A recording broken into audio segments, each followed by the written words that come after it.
Welcome, everyone, to Addicted to Abundance here at Brainwash Festival. My name is Norman Vladimir, and I will be the moderator for this talk today. This program is being broadcast live, and also I'd like to welcome all of our online viewers, whoever can see me here. And I'd also like to welcome you, our live audience. And yeah, I look forward to speaking with you afterwards at the end of the talk for some questions that you may have. And if I can try to say this correctly, welkom. Het is heel goed om jullie te zien. Thank you, Val. I am joined via live Zoom, a medium that we all know a little too well in these days, with Professor Anna Lembke, all the way from California. Is she with us yet? Professor Anna Lembke, how are you? Good, thank you. How are you? I'm doing well. I'm doing well. We have a very rainy but very positive day here in Amsterdam. What time is it where you are? You're in California, right? Yes, it's 8:30 in the morning on Sunday. Oh my gosh. So that alone, thank you so much for joining us in such a time. Sure, happy to. Yeah. So I want to give the audience just a little glimpse into some of the incredible things that you have done and are known for. So I will speak to them to say that it is truly an honor to have Professor Lembke here to talk today about, of all things, abundance. You know, Professor Lembke is an American psychologist who is chief of the Stanford Addiction Medical Dual Diagnosis Clinic at Stanford University. Did I say that right? Yes. Thank you. She's also the recipient of numerous awards for outstanding research and mental illness, teaching, and treatment. And you may know her, actually. She appeared in the film The Social Dilemma on Netflix, which maybe some of you have seen. And she is an accomplished author. Her latest book, Dopamine Nation, is now out. I believe it's already on the New York Times bestseller list, and you'll definitely want to read it. I read it, and it was gripping, it was powerful, and it was enlightening. So thank you for being here with us. Sure, thank you for inviting me. I'm honored. Yeah. So shall we just jump in? Your book, I'm going to say the full title of the book. It's called Dopamine Nation, Finding Balance in the Age of Abundance. That tells us there may be a little problem with having too much. Am I right? Yeah, so the basic premise of the book is that we've reached a tipping point in terms of human history, that for the first time in our existence, all of our basic survival needs are met. And furthermore, we've employed technology to create almost infinite access to highly potent reinforcing drugs and behaviors. Wow. The advent of the smartphone in the last 20 years is essentially akin to the hypodermic syringe, delivering digital dopamine for a wired generation. Yes.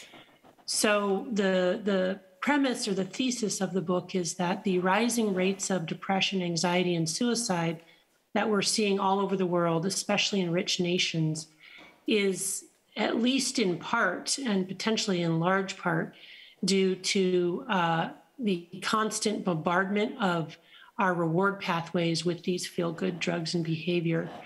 And that the neuroscience of addiction tells us that when we are constantly ingesting things that release a lot of dopamine in the brain's reward pathway, while simultaneously being insulated from painful experiences, our brain accommodates that by essentially downregulating our own dopamine transmission and our own dopamine receptors, putting us into a dopamine deficit state, which is akin to clinical depression.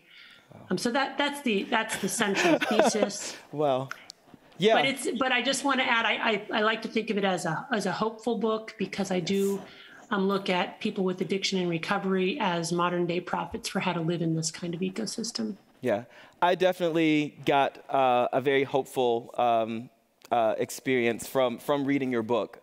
I want to go back actually just a little bit to kind of break down. I mean, you are a professor of medicine. You can really relate to all those things. Could you break it down for us? What is dopamine? How does it work? And why is it dangerous? So dopamine is a chemical that we make in our brain, and it's a very important chemical that is essential to the experience of motivation, reward, and pleasure. And it's also involved in movement. So for example, people who develop Parkinson's have a deficit of dopamine in a part of the brain called the substantia nigra. And it's no accident that dopamine is related to both motivation, reward, and movement. Even the most primitive nematodes will release dopamine in response to food in the environment. And this part of our brains has been phylogenetically conserved over millions of years of evolution and has remained essentially unchanged over most of evolution and is similar across species. But in order to understand how our sort of primitive brains are mismatched for the modern ecosystem, what I would ask people to do is that imagine that in their brain there's a balance, something like a teeter-totter in a kid's playground. And that balance represents how our brains process both pain and pleasure. One of the most interesting findings in neuroscience in the past half century is that the same parts of the brain that process pleasure also process pain, and that they work like opposite sides of this balance. Do you want me to go on with this metaphor? This is great. This is great. Can you explain a little bit more about that balance? Can you tell us more about that balance? Yeah. So when we do something that is rewarding or reinforcing or pleasurable, that balance tilts to the side of pleasure, and we get a little release of dopamine in the brain's reward pathway. But one of the overarching rules governing this balance is that it wants to remain level. It doesn't want to be tipped for very long, either to the side of pleasure or to the side of pain. And our brains will work very hard to restore a level balance, or what scientists call homeostasis. Okay. And the way that our brains do that is once we have a release of dopamine above baseline tonic levels, our brain will downregulate our own dopamine production and our own dopamine transmission. But it doesn't just bring it down to baseline levels, it actually goes below baseline levels into a dopamine deficit state. And one way to imagine that is to imagine these little gremlins hopping on the pain side of the balance to bring it level again. But the gremlins really like it on the balance, so they don't get off right away. They stay on until the balance is tipped and equal and opposite amount to the side of pain. And that's the dopamine deficit state, the come down, the hangover, the after effect. Now, if we wait long enough, those gremlins hop off and balance is restored. But if we continue to bombard our dopamine reward pathways with all of these feel-good substances and behaviors, we essentially go to war with our neuroadaptation gremlins. And we end up with so many gremlins on the pain side of the balance that they could fill this whole room. Oh my gosh. In other words, we end up in a chronic dopamine deficit state, which means that we need our drug not to feel good, but just to restore balance and feel normal. When we're not using our drug, we're experiencing the universal symptoms of withdrawal from any addictive substance, which is anxiety, irritability, insomnia, depression, and intrusive thoughts of wanting to use our drug. And our interest has narrowed down such that we only enjoy that substance. Now, if we put a modest reward on the pleasure side, it doesn't do anything at all because we've reset our joy set point to the side of pain. Okay. So if you had, for example, I know this is a very light example, but a piece of chocolate. Chocolate is rewarding, correct? And maybe you have another piece of chocolate. What kind of causes us to want to have that second piece or that third piece of chocolate? Right. So another rule about this balance is that with repeated exposure to the same or similar stimuli, that initial response to the side of pleasure gets shorter and weaker, but the after response gets stronger and longer, which is exactly why with repeated exposures, we end up in this dopamine deficit state. And so this corrective measure is something that brings us more pain with repeated exposure, then it gives us pleasure. And if you think about that from an evolutionary perspective, it makes tremendous sense that nature designed us that way for a world of scarcity and ever-present danger, where we needed to be seekers in order to survive, where we needed to be never satisfied with what we have. But the problem is that our primitive wiring is mismatched for our modern ecosystem. Right. So we simply just have too much around us, right? At our disposal. Right, both too much, and also technology has made even traditional rewards more potent and more reinforcing, such that even food now has become a drug. Right. You, in your book, you give an example of your own experience with addiction. Can you tell us a little bit about that and how you are able to recognize it and overcome it? Sure. So, I mean, in my book, I should say that I present a lot of patient stories of patients that I've worked with who have been able to get into recovery from quite severe addictions. And I really think that they're, again, modern day prophets for the rest of us for how to live in this dopamine overloaded ecosystem. And I start with a patient of mine who has a severe sex addiction. But then I do talk about my own addiction to romance novels, which compared to my patient, you know, is trivial. But what I'm trying to do is draw a parallel and highlight the continuum between severe addictions and the addictions that all of us have, you know, in the modern age. And I would say that, you know, my trajectory with my romance novel addiction is very similar to what people with severe addiction will describe. So I started out with the Twilight Saga, which, you know, just I was sort of enraptured by it. It was this wonderful escape in middle age. And I liked the feeling so much that I wanted to recreate it. So I read the whole series, and I read it again, and I read it a third time. And then I made my way to all these other vampire romance novels. And then I was into all other kinds of fantasy romance novels. And over time, with repetition, what happened is that the gremlins started piling on the pain side of my balance, so that I needed more and more potent forms to get the same effect. So I progressed from teenage vampire romance novels to graphic erotica. And I also found that my focus narrowed. So other things that I used to enjoy and find rewarding, I no longer did. I was less interested in my husband, less interested in spending time with my kids, even less interested with my patients. I got to a point where I was taking romance novels to work and reading in between patients. And I would kind of joke about it occasionally, but I really didn't see the addiction happening as it was developing until I was quite far along and, you know, spending most of the night awake, you know, reading one romance novel. I got a Kindle. That made it worse because then as soon as I finished one, I could buy another one. There were all these free samples. Amazon, like any good drug dealer, knows the value of a free sample.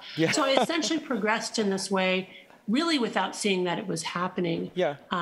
Just essentially, you know, not unlike my patients is sort of the point. Exactly, and this is what I want to get to as well, is that the idea that, like, you know, you're a professor, you're very intelligent, you know that that, oh my gosh, you see other people's addictions daily. And so for yourself to realize that you are also vulnerable to that, and that we are all in some way vulnerable to these. It's not always the one hit and then you're immediately addicted. It progresses over time, right? Yeah, that's right. And I think that's so relevant, you know, for even with our smartphones and the relationships that we have with our digital products. And I want to get into the digital world that you talk a lot about as well. But the first thing that I wanted to also clarify, just for the audience, so that you can have an understanding, in your view, what is the difference between a habit and an addiction?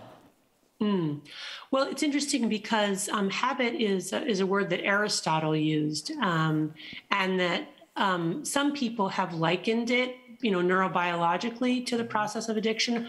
I think that habit is a word that doesn't capture the sort of the severity and the pathology of addiction. So although the mechanisms underlying habit, that automaticity, is probably the same neurobiological mechanism as addiction. I don't like to use the word habit because I really want to convey that this is a serious problem that we have to take seriously, and that its consequences are not immediately apparent to us because the world is sensory rich and causal poor, which means that our brains are really not good at seeing the consequences until in an iterative fashion we've moved much further along. On the other hand, people have said, well, if we call everything an addiction, then aren't we trivializing the process of addiction? I would agree that's true too. We don't want to trivialize this, but we need to recognize that it is a continuum and we're all on that continuum. Exactly. I think your book also plays that out in a very clear way with all of the different examples that you give. From the sex addiction that you spoke of at the very beginning, you hit us right with that. And again, this gentleman was, again, highly educated and had a great job, had a very supportive family as well. And these things happened to, this happened to him. And so I want to talk about two elements here. And the first one is I want to get your clarification on what you mean by abundance as well.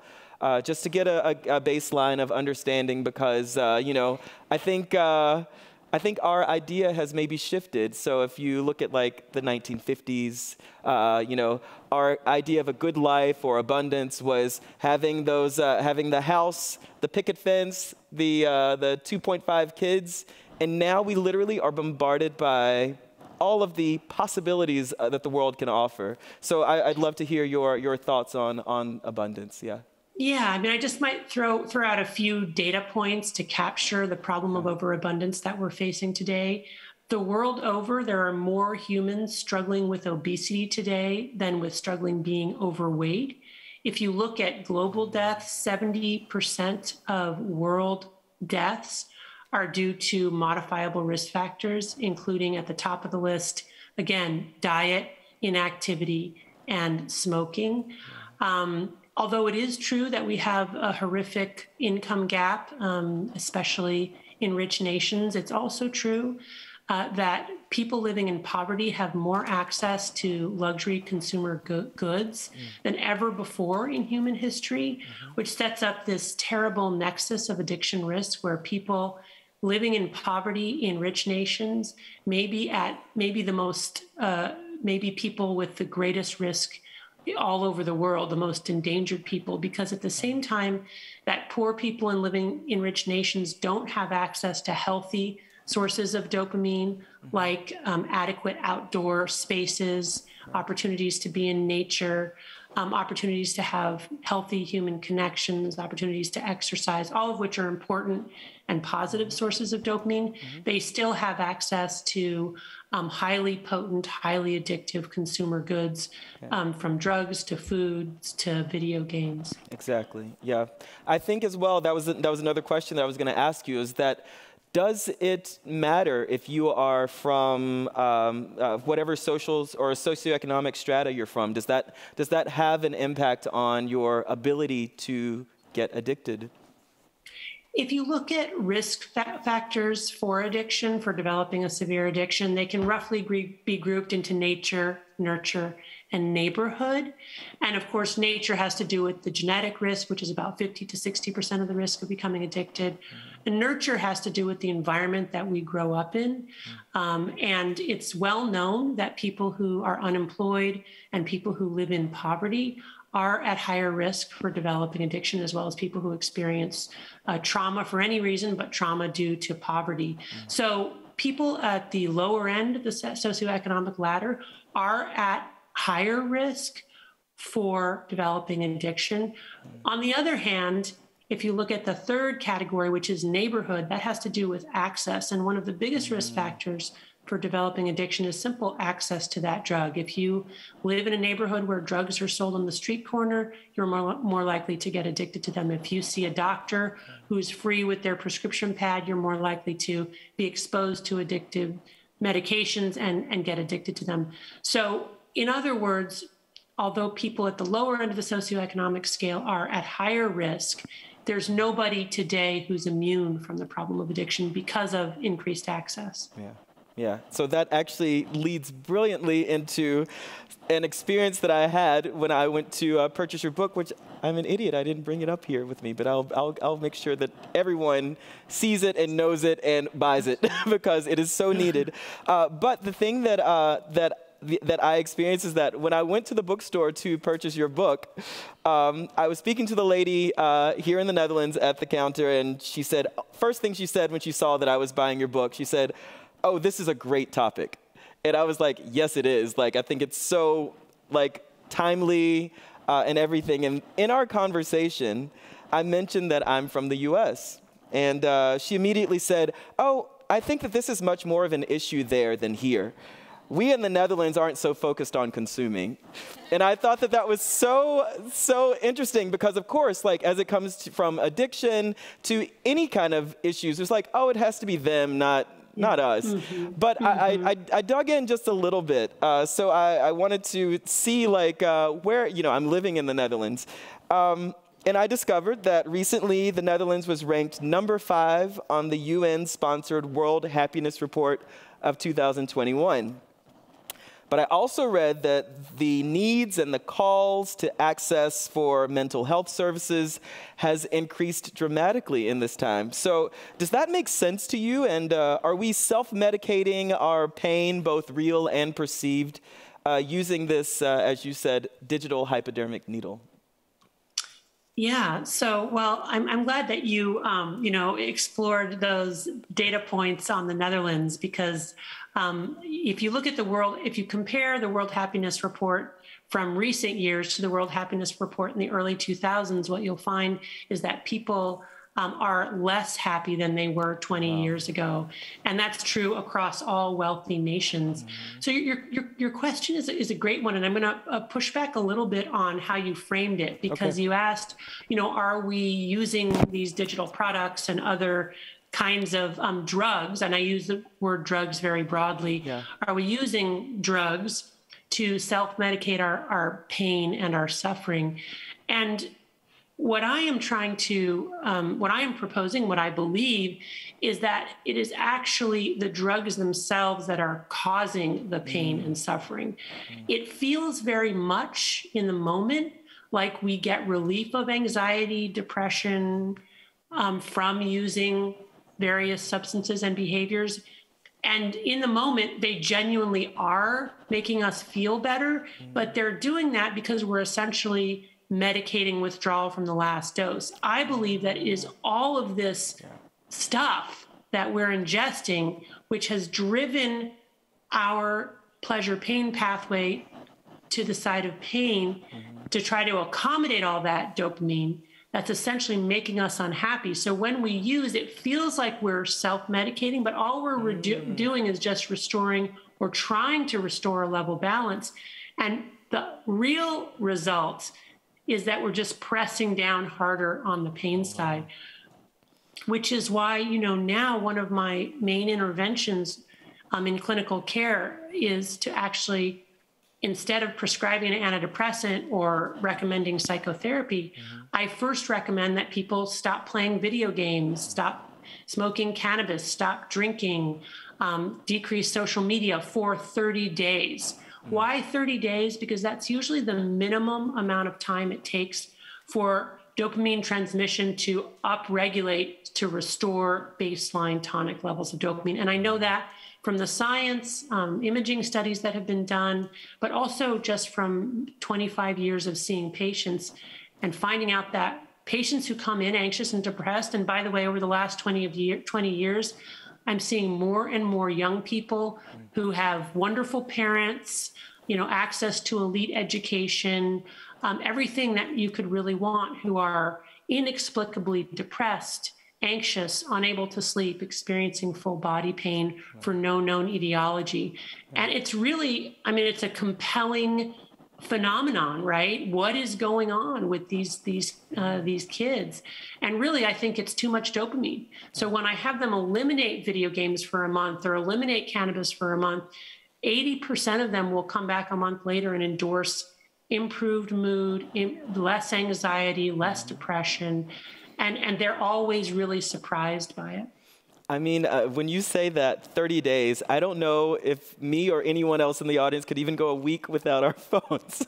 And maybe that's my own problem, my own issue, but I think that would be quite a challenge to take on, to say, oh my gosh, 30 days, none of these inputs that we're getting all the time. I wanted to also just ask you as well, what would you, this is a two-part question. What would you like for us to know or take away regarding addiction? And what do we generally get wrong about addiction? Yeah, I mean, I guess what I want people to know about addiction is that it may start out as a way to have fun or solve a problem, but with repeated exposure daily, because of our primitive wiring, it essentially becomes the problem and can even make the original reason that we wanted to use that drug in the first place, it can actually cause that problem. And again, there are just so many examples. Patients who take opioids daily for chronic pain who end up in more pain.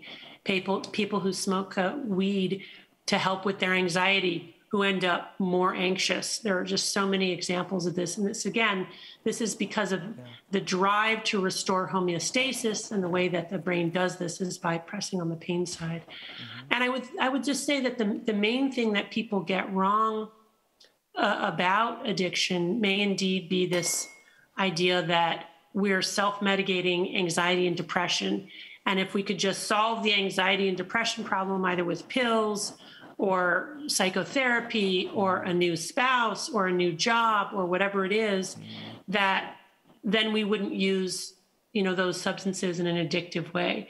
But in fact, it is the use of those substances that can not only exacerbate those symptoms, but actually create them in the first place. Wow. But we don't see that link. And then we think, well, something's wrong with my brain, or something's wrong with my life, and I need to make a change, or I need to fix my brain. When in fact, our brains are healthy. They're just responding to a sick environment. Right. And that environment is swirling around us at all times, right? Right. In so many different forms, right? We've drugified and gamified almost everything. Yeah. And I guess that leads to another question, which is, I don't know if you have the answer for this, but you can maybe you'd be the person to give the insight as to how we move forward. What duty is it to create restraint and protections in our society? Is it our own self-governance of just saying that, like, we're going to abstain from as much of this stuff that's swirling around us as we possibly can? Or should there be another entity that does that, that kind of regulates or creates some baselines for us as we move forward? I really think it's both. Dopamine Nation focuses on what we as individuals can do in our lives, starting with the dopamine fast and then creating barriers, both metacognitive and physical, between ourselves and our drug of choice. But I also think that other institutions and entities, including the government, including corporations, including the school system, need to help us moderate our own consumption, help families, help their children moderate consumption. So it shouldn't just be up to the individual. I do think that we need help because we're so bombarded. And certainly most of us will probably be able to figure out eventually how to moderate, but there's always going to be that 10 to 15% of individuals who are really vulnerable to the problem of addiction, who are really going to be harmed and potentially unable to live in the world, unless we put those constraints in place. And there are, lots of examples of this. So, for example, prohibition in the United States, when the distribution, sale, production of alcohol was made illegal for the decade from 1920 to 1930 or so.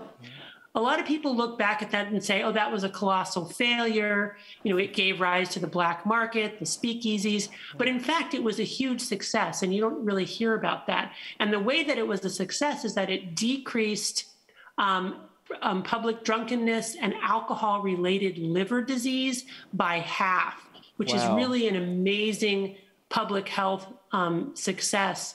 And those lower rates of alcohol addiction and related liver disease continued on beyond that decade, even once prohibition was reversed in the United States. for the 30s, 40s, and even into the 50s, we saw much lower rates of addiction and liver disease than we see today. Today, one of the number one reasons for death in Americans under the age of 50 is alcohol-related liver disease. Drug overdoses and suicides are right up there in the top three also. Wow. And even other nations, other European nations, for example, they may not quite be where the United States is in terms of those problems, but I suspect they're headed there shortly unless we collectively think about how to target this problem. China, of course, did something very interesting. They just made it illegal for people under the age of 18 to play video games except for 1 hour per day, 2 days a week. And they're holding the video game corporations responsible for enforcing this by now every minor has to have an identification card, and they use facial recognition software to make sure that it's really that person. And kids in China can't play video games outside of those times, or at least that's what they're trying. So rather than an entertainment, they're really tackling it as a drug issue, essentially. So it's a different way. But what's fascinating about that is that the Chinese government has really highlighted video games as a drug, but they're not doing anything about pornography. They're not doing anything about TikTok. Yeah. So there's this right. Of course. Yeah. Right. Odd hypocrisy going on. I guess you speak a lot as well about our exposure, particularly in the digital world. Just a quick question. What do you think about the Metaverse? Yeah, so good old Mark Zuckerberg. I feel like it's a maneuver to get Facebook out of the hot seat, partially by giving it another name so that all of his other endeavors can sort of fly under the radar. Yeah. It is fascinating, though, that it looks like where the metaverse is mainly going is a huge investment in virtual reality. And if you think about virtual reality as it relates to the progression of addiction, it's really interesting because what happens, again, in addiction is that over time, we need more and more potent forms of our drug to get the same effect. And we've seen that progression with digital products. Like once upon a time, Pac-Man was just like a party. And now nobody plays Pac-Man, right? Because they've got League of Legends. Well, pretty soon, when you have the metaverse through this digital reality kind of thing, we really will be living in the Matrix. Yeah. And, we're going to forget about our bodies. And if we're not embodied in our experience, there's a way that we're really deeply disturbed because mind and body are so connected and really need to be for wellness. So I'm a little bit worried that Mark Zuckerberg is just sort of trying to just get into this whole addiction game and make us all even more addicted through virtual reality. Yes. Yeah, thank you for that perspective. I want to, I think we're okay on time. We're doing great on time. I wanted to also ask you one other question, because I think we've been talking about all of the darkness of addiction, and especially with as it relates to this thing that's supposed to be in our minds a positive thing, abundance. You said in your book that you speak highly about AA. And if people don't know what AA is, it's Alcoholics Anonymous, but they help with addiction, and they create a program. It's a 12-step program, I believe, to help get people to a much better place with regards to addiction. And you talk about how much you admire and appreciate that. Should we have an AA for the digital world? And if so, would the steps be the same? Yeah, so the fascinating thing about AA, which I do believe is one of the most successful social movements of the last 100 years, is that there's a 12-step meeting for almost everything you can imagine. And there are 12-step meetings for people with digital addictions. They haven't taken off in quite the same way, but they're certainly available. And now, of course, so many meetings have gone online that many people in the 12-step program are having meetings with people all over the world, which is, again, one of the great things about this technology and one of the great things about social media. And I would be the first person to say that there are many great aspects of this, but there's also this dark underbelly, which we need to look at more closely. I'll also add that I think that what we should try to do is take some of the wisdom about the way that AA is designed to de-shame these behaviors while also stigmatizing lack of engagement in the group, which is a really great way to use pro-social shame in order to encourage healthy behaviors. It would be really nice if we could incorporate some of those very clever sort of social constructs in other social groups, including in religious organizations, which are really struggling now as people are leaving, especially the Christian church, in very large numbers. Yeah. So the importance of community, essentially, really matters, right? Yeah, right. Healthy community, and a community that helps people moderate compulsive overconsumption and find healthy sources of dopamine, largely, which can very significantly come through human, intimate human connections. Okay. Yeah. I think perhaps we can get a couple of questions from the audience, and I believe that there is someone here who will help us with that. I think we had a volunteer. Oh, yes. Oh, there she is. Does anyone have a question that they would like to ask Professor Lembke? Oh, yes. I'm not sure if you will be very happy with the question, though. Oh, you're getting ready to get a very difficult question, apparently. Well, I got a bit confused while listening to your solution. I'll repeat your question just to make sure. Yeah, but you can say it, and I'll repeat it to the audience. So you took the examples of prohibition and the China case of not being allowed to play a video game for more than 2 hours per week. How serious are you about that point of view? And if you are, how would you relate that to the concept of personal choice? Okay. Did you hear the question, Professor Lembke? Yes, I did. Okay.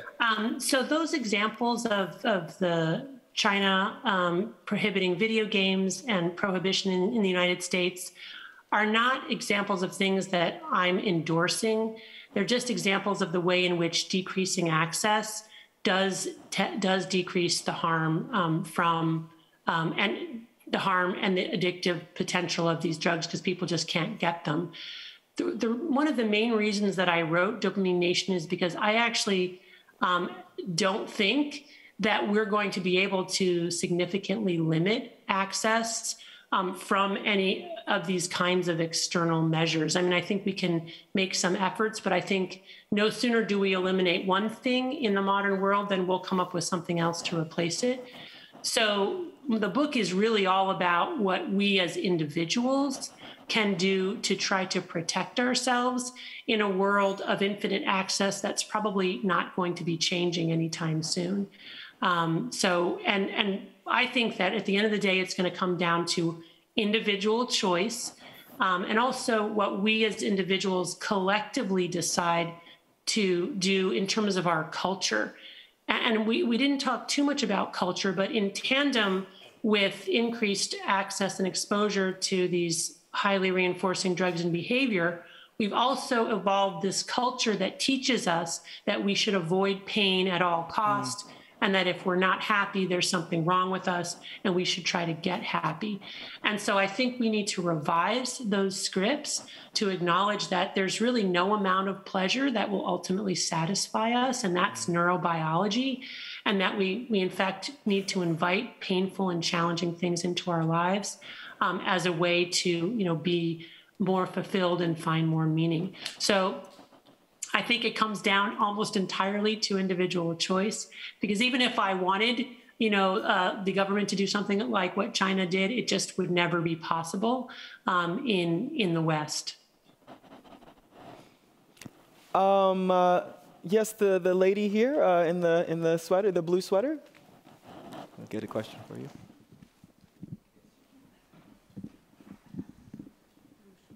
In the blue, here, in the blue sweater. My question is, what is your vision on the role of education in this, on schools, on what is it? The first, I don't know the English words, but you have the schools for smaller kids. Yes. Basisschool? Yes. Ja. Basisschool. Ja. En middelbare school. Middelbare school? Ja, precies. Ja. Could you say something about that? Yeah, she asked, what do you feel the role of school is in preparing, I guess, youth for, I guess. Yeah, I mean, I think schools have a huge role to play here. The very first thing that schools need to do is to reverse the false notion that baby Einstein, iPad programs, and one child, one laptop is going to be the solution. That is exactly what happened here in the United States, that every public school system said, as long as every kid has a computer, we will solve all our education problems. And instead, the exact opposite has happened. Now we have children in every classroom who are not paying attention, who are not participating, who are not doing the tasks that their teachers are endorsing. And yet teachers are not empowered to take away their phones, because there's this idea that every kid needs their phone in case there's a shooter who comes into the school, or just as a form of their own right to have a phone. And so we've really, we've disempowered teachers, we've disempowered parents, because even if parents now are trying to make some kind of digital etiquette in their home, the kids go to school and you have no control, and the teachers have no control, and everybody's on their phone.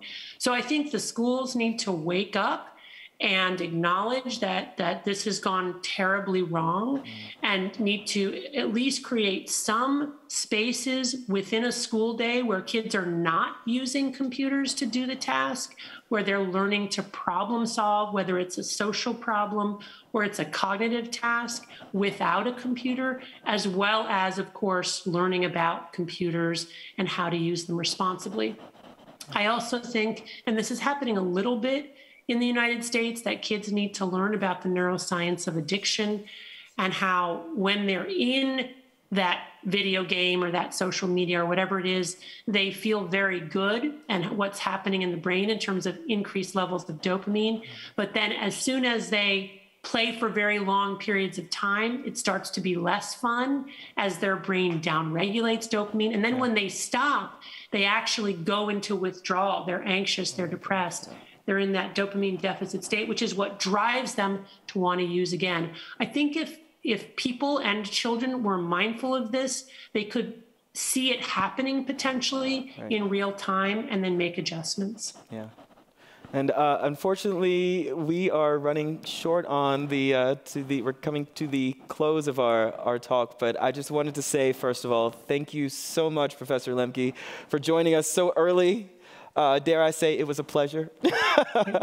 And I just want to also tell everyone here, please go out and buy Dopamine Nation. It is such an incredible book. The examples that you give for all of the different ways in which dopamine is a constant swirl in our lives, in and around our lives, gives us some pause, gives us something to really think about as we engage with the digital world and as we engage with our food sources and all of these other things. I want to thank you all for coming, and thank you again, Professor Lembke. Please give a round of applause to Professor Lembke.